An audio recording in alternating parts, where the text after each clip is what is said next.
Professor Ahmed draws the attention of the children to another cause of deforestation. ये हम लोग पढ़ रहे थे जो डिफॉरेस्टेशन यानी कि जंगल को जो काटा जाता है उसके क्या क्या कॉज होंगे पहले पढ़ चुके हैं, लेकिन कुछ चीज़ें रह गई। तो प्रोफेसर अहमद ने फिर से बताया है कि डिफॉरेस्टेशन से एक और कॉज होता है, एक और चीज़ें, एक और क्या होता है। देखो लिखा, he tells them that it takes 17 full grown trees to make 1 ton of paper.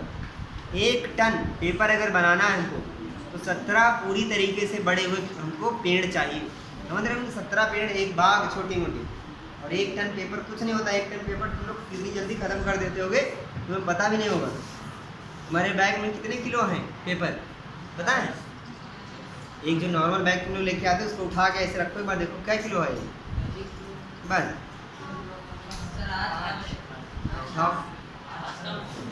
आज कम इसलिए क्योंकि आज 4 पीरियड का लाए होंगे, तो आधा हो गया ना, इसका डबल करो।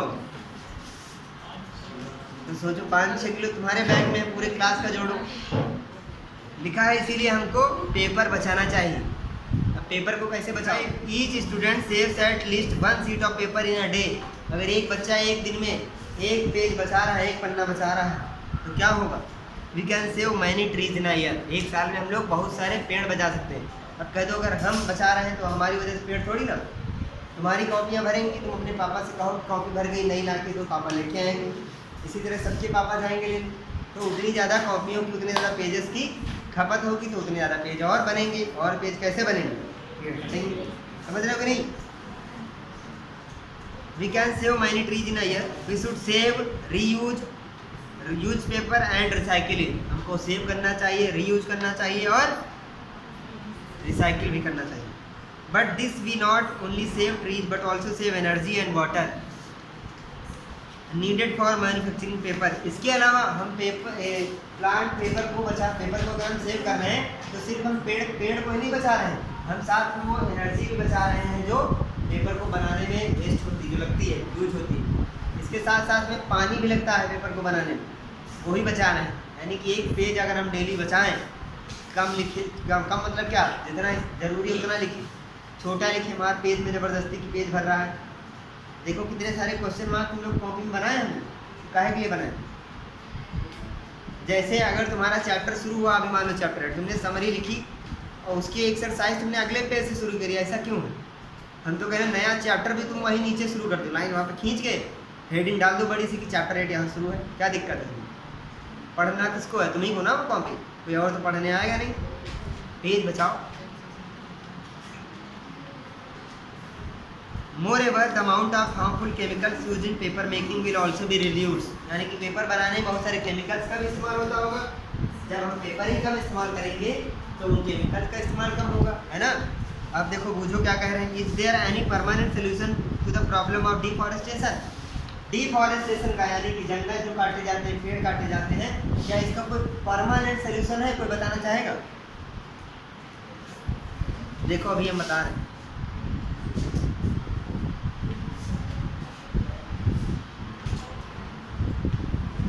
डिफॉरेस्टेशन का मतलब क्या होता है? इसका परमानेंट सोल्यूशन क्या है?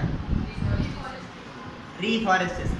इधर कोई पेड़ काट रहा तो इधर लगाने लगो, काटेगा तो है ही है क्योंकि उसको ज़रूरत है कागज़ बनाने, बहुत सारे काम, लकड़ी, फर्नीचर बनाने। एक काट के ले जाए तुम 10 पौधे लगा दो, समझ गए कि नहीं? तो इसका सिंपल सा सोल्यूशन क्या है? रीफॉरेस्ट।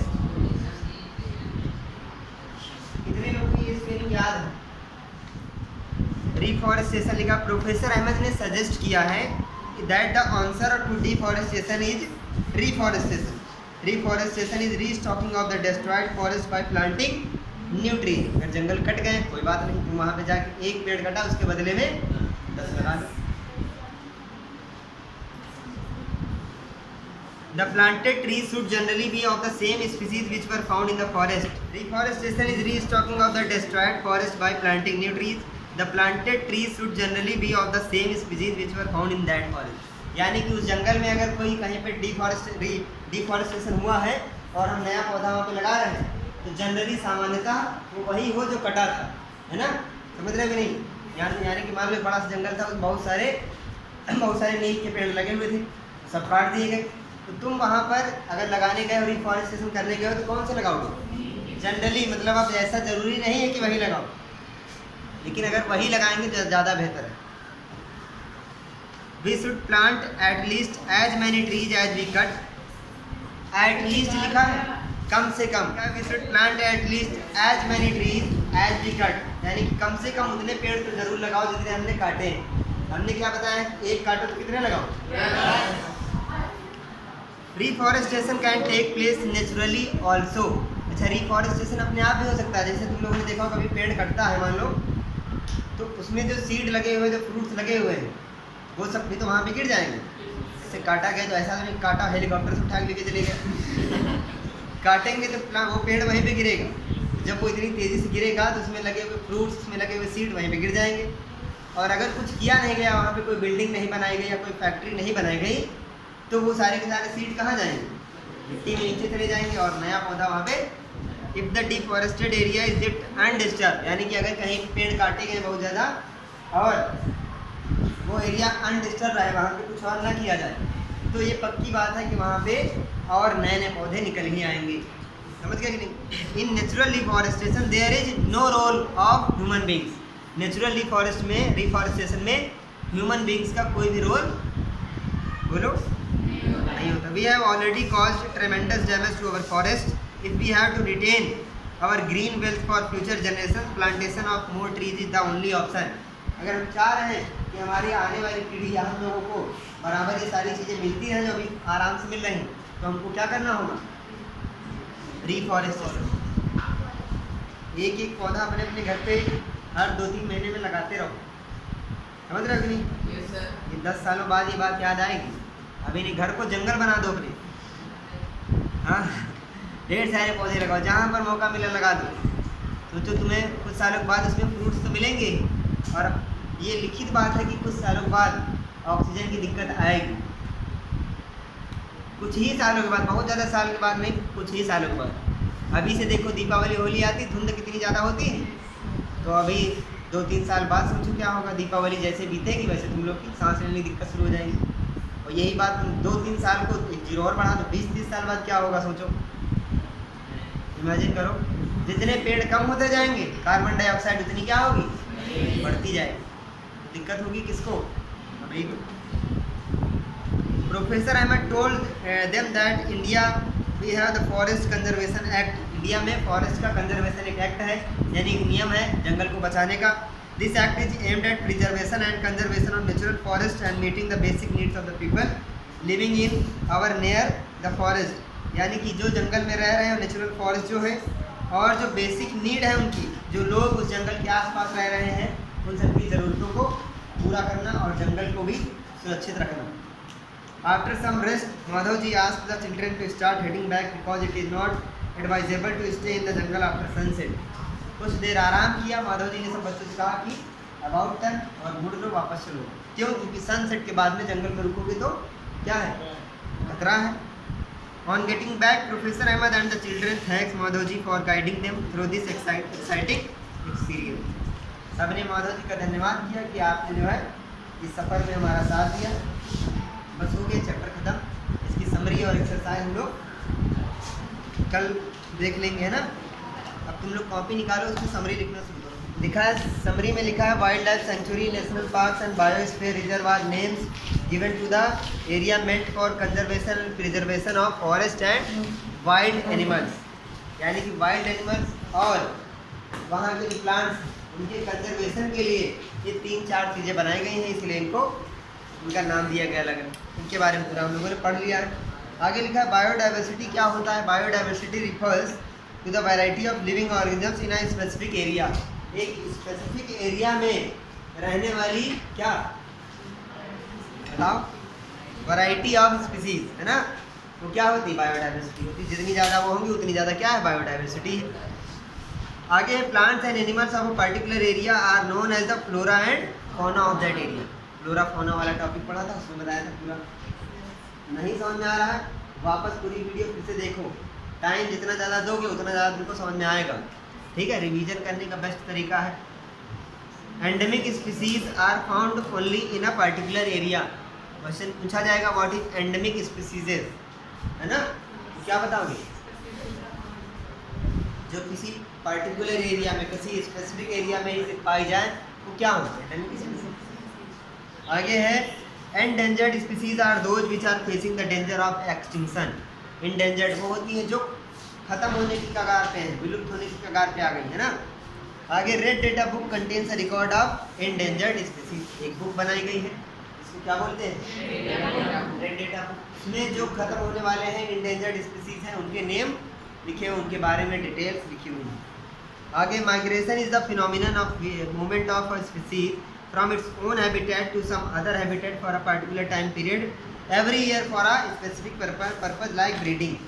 यानी कि हर साल कुछ स्पीसीज अपने हैबिटेट से दूसरी जगह पे जाते हैं, उस एनवायरनमेंट में सर्वाइव नहीं कर पाते हैं इसलिए दूसरी जगह पे जाते हैं। हर साल ऐसा होता है और अलग अलग पर्पज के लिए जाते हैं दूसरी जगह पे, जैसे एक उन्होंने बताया ब्रीडिंग के लिए। समझ गए? अगला है we should save reuse and recycle paper to save trees energy and water. Paper, जब हम लोगों ने टॉपिक पढ़ा था रिसाइकलिंग ऑफ पेपर तो उसमें पढ़ा था पेपर को बचाने अगर हम बचाएंगे तो हम 3 चीज़ें बचा रहे हैं। पहला पेपर बचा रहे हैं, है ना? क्या बचा रहे हैं? पेपर बचा रहे हैं। तो उससे क्या बचा रहे हैं? ट्री बचा रहे हैं। दूसरा एनर्जी बचा रहे हैं, यानी कि ट्री से पेपर बनाने तक की प्रोसेस में बहुत सारी एनर्जी लगती है कि नहीं लगती है, और बहुत सारा वाटर भी लगता हो। 3 चीज़ें हम बचाएंगे अगर हम क्या बचाएं? लिखा है reforestation is the restocking of destroyed forest by planting new tree. Question पूछा जाएगा रिफॉरेस्टेशन क्या होता है? बहुत आसान, डिफॉरेस्टेशन काटना, रिफॉरेस्टेशन दोबारा लगाना। अब आते हैं exercise fill in the blanks. देखो लिखा है place where animals are protected in their natural habitat is called, ये तो कल ही बता दिया था हमने, क्या होगा? Wild life sanctuary. दूसरा है species found only in a particular area, क्या बोलेंगे? एंडेमिक स्पीसीज, है ना? Migratory birds fly to far away places because of climate बदल जाता है। क्लाइमेट क्या होता है? पिछले 25 सालों का रिकॉर्ड देखना है किसका? क्रिकेट का। टेम्परेचर किसका? अरे बताओ। क्लाइमेट क्या होता है? Differentiate between the following. Wild life century और बायोस्फीयर रिजर्व में डिफरेंस बताना है। कर पाओगे कि नहीं इसको अगर पेपर में आ जाए? Wild life sanctuary is a protected area of land which provides protection and suitable living conditions to wild animals. Wild animals को प्रोटेक्ट किया जाता है, सुटेबल कंडीशन दी जाती है जिसमें वो आराम से सर्वाइव कर सके, रह सके। बायोस्फीयर रिजर्व क्या होता है? Biosphere reserve are the area meant for conservation of biodiversity. Biosphere reserve वो एरिया होते हैं जहाँ पे बायोडाइवर्सिटी को कंजर्व किया जाता है। अब बायोडाइवर्सिटी क्या होता है बताइए? Wild life sanctuary is spread over comparatively smaller area of land, यानी कि वाइल्ड लाइफ सेंचुरी कम क्षेत्र तक फैली होती है और बायोस्फीयर रिजर्व क्या होता है? ज़्यादा एरिया तक फैला होता है। ठीक, आगे लिखा है local people do not form an integral part of wild life century. Local people form an integral part of biosphere reserve. Biosphere reserve में लोकल पीपल जा सकते हैं। लोकल पीपल कहाँ है? जो लोकल ओरिजिनल वाले नहीं, लोकल मतलब जो आसपास में होते हैं। ठीक, क्वेश्चन नंबर बी, जू एंड वाइल्ड लाइफ सेंचुरी में क्या करना है? डिफरेंशिएट करना है। इन अ जू, एक जू में the wild animals and birds are kept in the cage. Wild animals को और चिड़ियों को किस में रखा जाता है? बोलो, केज क्या होता है? पिंजरा। और वाइल्ड लाइफ सेंचुरी में, इन wild life century the wild animals and birds live in their natural habitat in the forest. Forest में नेचुरल हैबिटेट में रहते हैं, उनको किसी भी प्रकार की बंद जगह पे। सेकंड पॉइंट इसका देखो, wild animals and birds are not comfortable living in a zoo. Wild animals और कौन? बर्ड्स जू में रहना चाहते होंगे। तुम लोग में से कोई ऐसी जगह पर रहना चाहेगा जहाँ पर बंद हो तुम्हें लेकिन सारी सुख सुविधाएं मिल रही हो? नहीं रहना चाहो। सुख सुविधाएं भले कम कर दो लेकिन आज़ादी सबको पसंद होती कि नहीं? Wild animals and birds are very comfortable. Wild life sanctuary में सब बहुत कंफर्टेबल होते हैं। In a zoo animals are supplied prepare food. Zoo में बना बनाया खाना उनको दिया जाता है, होता है कि नहीं? देखियो कभी जू कितने लोग गए हैं? देखा है वहाँ पे जानवरों को खाना दिया जाता है? हाँ, जान गए कि तुम गए थे, लिख ले हम। तो जानवरों को खाना देते हुए वहाँ पे देखा था? नहीं देखा? कौन कौन देखा जानवरों को खाना देते हुए? बाकी लोग जब गए थे तो वो खाना नहीं खा रहे थे, व्रत थे क्या? है?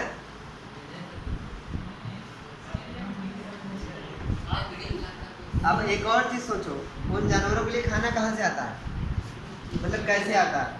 तो तुम लोग गए वहाँ पे, तुमने टिकट खरीदा, उस टिकट के पैसे से जो वहाँ पे आदमी काम कर रहे हैं उनकी सैलरी आ रही, प्लस उन जानवरों का खाना और भी जो चीज़ें ज़रूरत है। अब और उनके लिए क्या ज़रूरत है बताओ? हैं? कौन बोल रहा है? मेडिसिन और बहुत सारी चीज़ें, मेंटेनेंस उनकी, उनका पिंजरा देखो, जानवर है वो चाहते हैं कि हम बाहर जाएं। अब हाथी का जो उन्होंने बना रखा होगा वो क्या चाह रहा होगा कि हम इसको तोड़ें कि ना तोड़ें। जब उसका अचानक उसको बाहर सड़क की याद आती होगी, सड़क पे जाना है उनको, तो यहाँ से रनअप लेगा, वहाँ से दौड़ते हुए गया, मारा धक्का, तो टेढ़ा मेढ़ा हुआ कि नहीं कुछ, तो उसको मेंटेनेंस करवाने का खर्चा कौन देगा? हाथी थोड़ी ना देगा। ऑब्वियस सी बात है, हाथी तो नहीं देगा, कौन करवाएगा? भाई चिड़ियाघर वाले करवाएंगे। तो वो सारा पैसा कहाँ से आ रहा है? आगे देखो, endangered and extinct species. Endangered species कौन कौन सी होती हैं? एक्सटिंक्ट स्पीसीज कौन सी होती हैं? इंडेंजर्ड वो होती है जो होती हैं लेकिन वो गायब होने वाली है, एक्सटिंक्ट नहीं होती। जरा समझ लो, समझ गए कि नहीं? फिर से बता रहा है, इंडेंजर्ड लिखा था species which are facing the danger. Danger की स्पेलिंग गलत है, danger of extinction are called endangered species. वो स्पीसीज जो गायब होने वाली है, जो खतरे के निशान पे है ना, जो विलुप्त होने वाली है। Extinct they are species which have already vanished from the earth, जो पहले से पृथ्वी से क्या हो चुकी है? वैनिश हो चुकी है। एग्जाम्पल में लिखा है एक्सटिंक्ट वाले, जिसमें अभी जो गायब हो चुकी हैं, डायनासोर दिखते हैं कहीं? कैस्पियन टाइगर, आयरिश डियर नहीं दिखता है। अब इसी तरह इंडेंजर्ड में है tiger, snow leopard, desert cat, ये सब गायब हो रहे हैं धीरे धीरे, विलुप्ति की कगार पे आ गई। देख, उनको बचाने के लिए प्रयास किए जा रहे हैं, अलग अलग एक्ट बन रहे हैं, है ना, गवर्नमेंट अपनी तरफ से कर रही है, एनजीओ अपनी तरफ से कर रहे हैं। अब अगला है फ्लोरा और फौना में डिफरेंस बताना है। फ्लोरा क्या होता है? Flora are the plants found in a particular region. Flora particular region में पाए जाते हैं, प्लांट्स होते हैं। फौना एनिमल्स होते हैं जो एक पार्टिकुलर एरिया में पाए जाते हैं। एग्जाम्पल लिखा है, देखो बहुत सारे जो हम लोगों ने चैप्टर में पढ़े थे वही सारे दिए हुए, दोबारा रिपीट करने की आवश्यकता है तो नहीं। अगला क्वेश्चन देखो, question number 3, discuss the effect of deforestation on the following. Deforestation का इफेक्ट दिए गए फॉलोइंग्स पे तुम्हें बताना है। पहला, वाइल्ड एनिमल्स पे डिफॉरेस्टेशन का क्या इफेक्ट होगा, कोई बताना चाहेगा?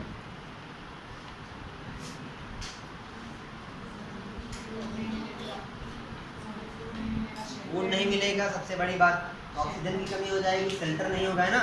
बस एनवायरनमेंट पे क्या इफेक्ट होगा? कार्बन डाइऑक्साइड बढ़ जाएगी, ऑक्सीजन की कमी हो जाएगी, टेम्परेचर बढ़ जाएगा, ग्लोबल वार्मिंग बढ़ जाएगी।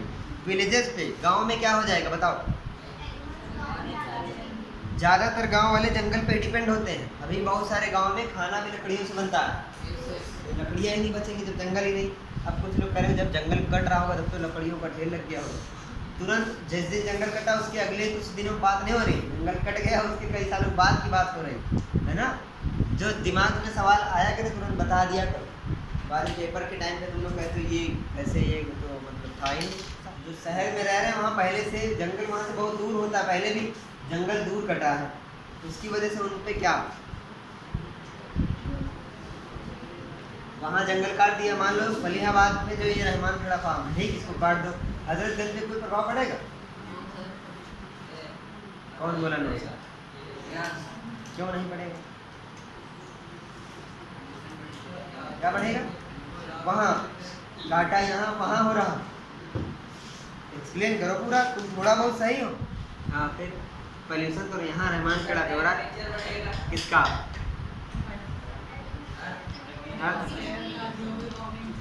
ग्लोबल वार्मिंग बढ़ेगी। ये सही था, कुछ भी पूछे वही इससे क्या होगा, मान लो कहें जय दीपावली में ज़्यादा पटाखे जलाने से क्या होगा, ग्लोबल वार्मिंग। मिठाई में चीनी ज़्यादा हो गई, क्या हो जाएगा, मौसी घर वापस चली गई अपने, क्या होगा। कोई पूछेगा ही नहीं कि ग्लोबल वार्मिंग क्या है। जैसे तुमने इतना कठिन वर्ड बोल दिया, उनको लगेगा हाँ ये पढ़ता है, इसको कुछ तो आता, हमसे ज़्यादा कुछ तो आता है, एक वर्ड ही ज़्यादा आता। और कोई बताएगा कुछ। नेचुरल कैलामाइट्स आने की संभावनाएं बढ़ जाएंगी, यानी कि प्राकृतिक आपदाएं। और प्राकृतिक आपदाएं समझते हो क्या होता है, बाढ़ आना। जैसे शहरों में लोग ज़्यादा हैं तो ऑब्वियस सी बात है घर कम है, लोगों के हिसाब से घर ज़्यादा है वैसे, लेकिन लोगों के हिसाब से क्या है, घर कम है। तो वहाँ पे जैसे जितनी बड़ी नालियाँ गांव में बनी होंगी उससे बड़ी ही वहाँ पे बनी होंगी, लेकिन वहाँ पे लोग ज़्यादा हैं तो उस नाली में पानी क्या होगा, ज़्यादा बहेगा। अब लोग ज़्यादा हैं तो ज़्यादा रैपर ज़्यादा चिप्स खा रहे होंगे, है ना। मतलब एक लॉजिक लगाओ, और नाली वहाँ की जल्दी क्या होंगी, बंद हो जाएंगी, तो वहाँ पे बाढ़ आने के चांसेस गांव से ज़्यादा होंगे कि कम, ज़्यादा।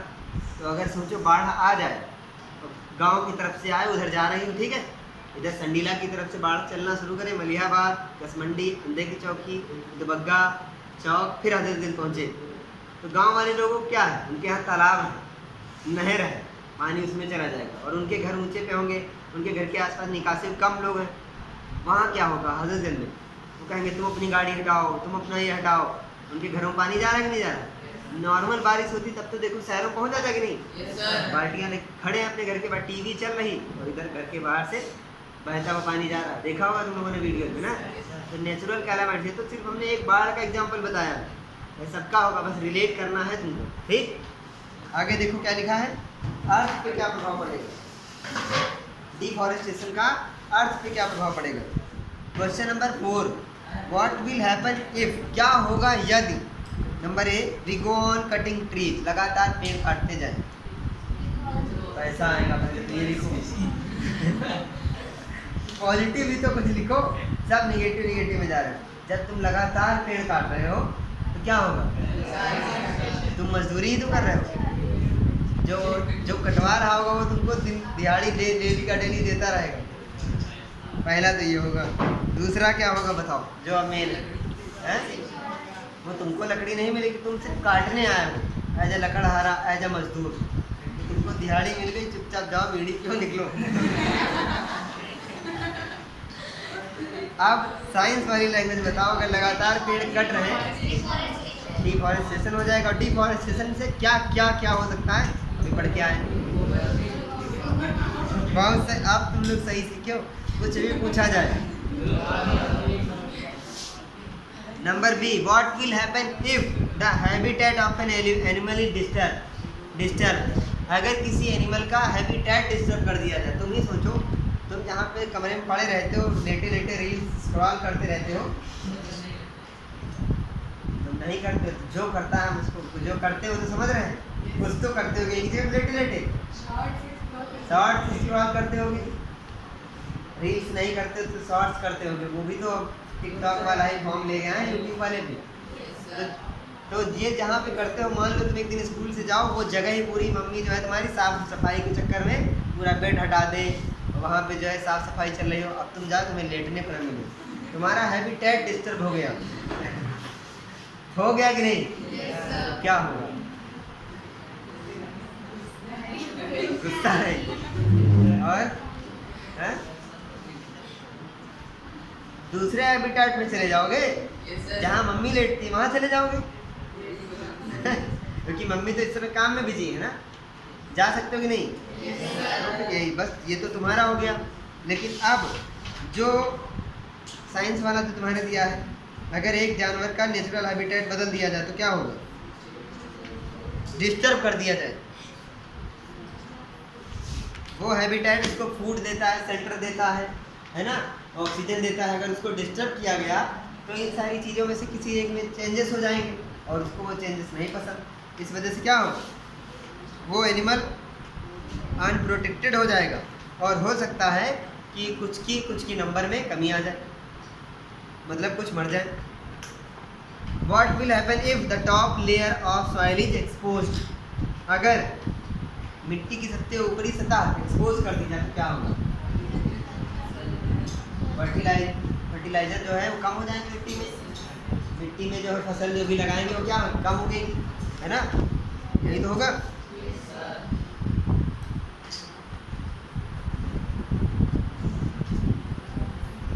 आंसर इन ब्रीफ शॉर्ट में आंसर देना है। Why would we conserve biodiversity? Biodiversity को हम क्यों कंजर्व कर रहे हैं? फूड चेन मेंटेन करने के लिए। और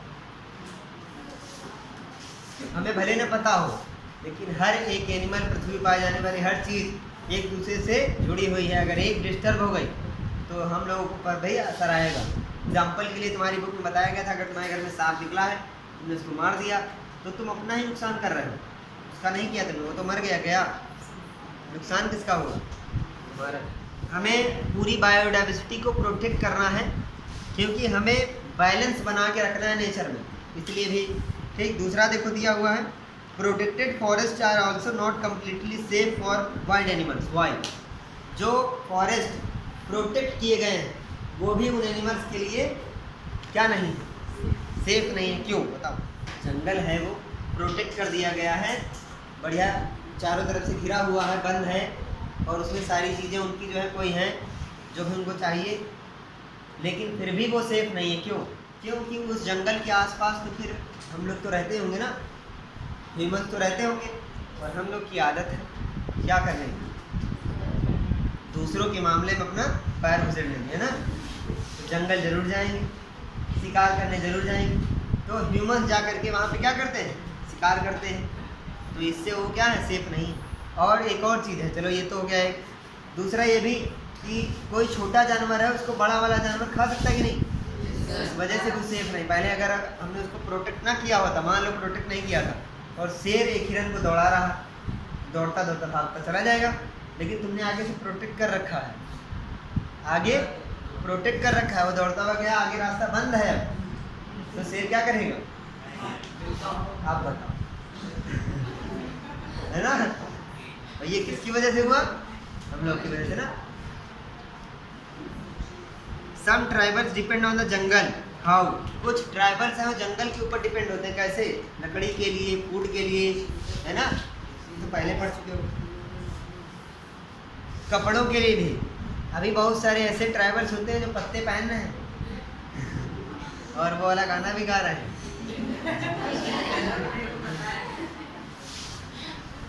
क्वेश्चन नंबर डी। सोचो उन लोग की लाइफ कितनी ज़बरदस्त होगी। सुबह उठना कोई टेंशन नहीं, जब तक सूरज की रोशनी भरपूर मुंह पे ना पड़े उठना ही नहीं बेड से, पड़े रहो। वो लोग ब्रेकफास्ट नहीं करते, सीधे लंच। और क्या, एक टाइम खाना बच रहा, यहाँ पहले ब्रेकफास्ट होता है, फिर इसके बाद सेकंड ब्रेकफास्ट होता है कि नहीं हम लोग का? क्योंकि इतनी सुबह ही उठना पड़ रहा। 5:30 बजे उठ रहे हो, 7 बजे ब्रेकफास्ट किया, फिर अभी यहाँ जो स्कूल में करते हो लंच थोड़ी ना है, ये रियल ब्रेकफास्ट है। 10-10:30 बजे लंच कर लेना, तो क्या है, ब्रेकफास्ट ही तो है। फिर इसके बाद घर जाके तब फिर लंच करते हो, और फिर शाम को स्नैक्स चाय के साथ, फिर डिनर। इतना सब जो है सोच रहे हो कैसे ना फूड की कमी हो जाए पृथ्वी की। अब यही अगर हम लोग टाइम से जगें, 10-11 बजे हम लोग जगें आराम से, तो फूड पर्याप्त मात्रा में रहे। Question number D. What are the causes and consequences of deforestation? Deforestation के क्या क्या कॉजेज हैं, कारण क्या क्या है, कैसे कैसे होता है, और अगर डिफॉरेस्टेशन किया जाए तो क्या क्या हो जाएगा, उसके कॉन्सिक्वेंसेस बताने हैं। तो इसको तो बहुत कायदे से पढ़ के आए हम लोग, एक एक इसका स्टेप पढ़ा है ना। एक बार और बता रहे हैं। Forest are cleared for cultivation, काट दिए जाते हैं। कल्टीवेशन क्यों काटे जाते हैं, पहले ये समझ लेते हैं। जंगल इसलिए काटे जाते हैं कल्टीवेशन किया जाए, है ना। जैसे किसी की बाग है बड़ी सी, आम नहीं आ रहा है उसको कई सालों से, क्या करें, कटवा देंगे, या इसमें गेहूँ बो तब पैसा आएगा। Second, forest are cut to use wood for furniture. कुछ लोग जंगल इसलिए कटवाते हैं, अपना खेत इसलिए, अपने बाग इसलिए कटवाते हैं ताकि उस लकड़ी से फर्नीचर बनवाया जाए, है ना। Number 3, forest are cut to use wood as fuel. अब जैसे बड़ी बड़ी फैक्ट्रियां हैं, डीजल वाले या फिर वहाँ पेट्रोल वाले या इलेक्ट्रिसिटी वाले कुछ भी नहीं है, है ना, तो वो लकड़ी का इस्तेमाल करते हैं। अभी भी तुम लोग देखते होगे तुम्हारे घर के आसपास जैसे कोई हलवाई की दुकान है, तो उसके यहाँ देखो जाके तुम लोग, वो लकड़ी के छोटे छोटे टुकड़े लेके आते हो, कहाँ से लेके आ रहे हैं? वो कोई है जो लकड़ी बेच रहा है उनको किलो के भाव से, पता है? लकड़ी बिक रही है किलो के भाव से, तो वो लकड़ी लगातार कहाँ से आ रही है? जंगल से ही तो आ रही है। तो उसने काटा था बेचने के लिए, और वो बेच करके वो कहाँ जा रही है? फ्यूल के लिए इस्तेमाल हो रही है। ऐसे बड़ी बड़ी फैक्ट्रियों में भी डीजल पेट्रोल का इस्तेमाल नहीं करते हैं, तो लकड़ी का इस्तेमाल करते हैं जलाने के लिए। ठीक, आगे deforestation results in global warming. मजा नहीं आ रहा? Deforestation disturb the balance in nature. पूरे नेचर का बैलेंस कौन बिगाड़ देता है? डिफॉरेस्टेशन। क्योंकि जंगल है, और जंगल कौन सी गैस छोड़ रहा है? और कौन सी गैस ले रहा? तो जंगल नहीं तो फिर ये प्रोसेस बंद। एक जो बैलेंस चल रहा था वो सब क्या हुआ? Deforestation decrease the rainfall and fertility of soil. Deforestation की वजह से रेनफॉल डिस्टर्ब कम हो जाता है। डिस्टर्ब क्या? क्योंकि ट्रांसलेशन नहीं हो रहा है, और सॉइल की फर्टिलिटी कम हो जाती है, क्योंकि सॉइल इरोजन होगा। सॉइल इरोजन अगर नहीं पता है तो बताओ, इसको नहीं पता? मिट्टी का क्षरण होना। एक पेड़ लगा हुआ है, बारिश हुई तो जब बारिश का पानी बहता हुआ जाएगा तो ऊपर की मिट्टी बहाता हुआ ले जाएगा, लेकिन अगर एक पेड़ लगा हुआ है तो वो उस मिट्टी को बांधे रहेगा, रोके रहेगा। तो डिफॉरेस्टेशन की वजह से क्या होगा? समझ में आया? सुने ना? मजा आ रहा है?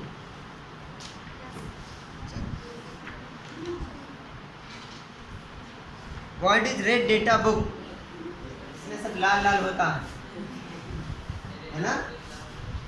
हाँ, पक्का बता रहे हैं, कुछ लोग यही लिखेंगे। देखना, रेड डेटा बुक का मतलब होता है लाल किताब। हाँ, पहले में रेड डेटा बुक लाल इंटरनेट वाली किताब। डेटा माने इंटरनेट, समझ लेंगे तो लिख देंगे। Red data book is a source book which keeps the record of all the endangered animals and plants. जो एनिमल्स और प्लांट्स खतरे के निशान पे हैं, किस मामले में खतरा? विलुप्त होने की कगार पे आ गए हैं, वो क्या है? एंडेंजर्ड। समझ रहे हो कि नहीं? उनकी सारी डिटेल्स उनके बारे में उसी बुक में लिखी जाती है। आगे what do you understand migration, उसने एक ही में लिख दिया, टर्म माइग्रेशन। अब हम सोच रहे हैं ये कौन सा परमिग्रेशन लिखा है? Term migration. माइग्रेशन से क्या समझते हो? माइग्रेशन का मतलब है कि एक कोई भी एनिमल एक जगह से दूसरी जगह उठ जाता है। किस लिए जाता है? क्योंकि वो उसको ऐसा एनवायरनमेंट जो है सुटेबल उसके लिए नहीं बचता है, तो दूसरी जगह पे जाता है। अलग अलग पर्पज होते हैं दूसरी जगह पे जाने के। ब्रीडिंग करना एक एग्जाम्पल बताया गया था। बाकी की एक्सरसाइज हम लोग कल करेंगे, है ना?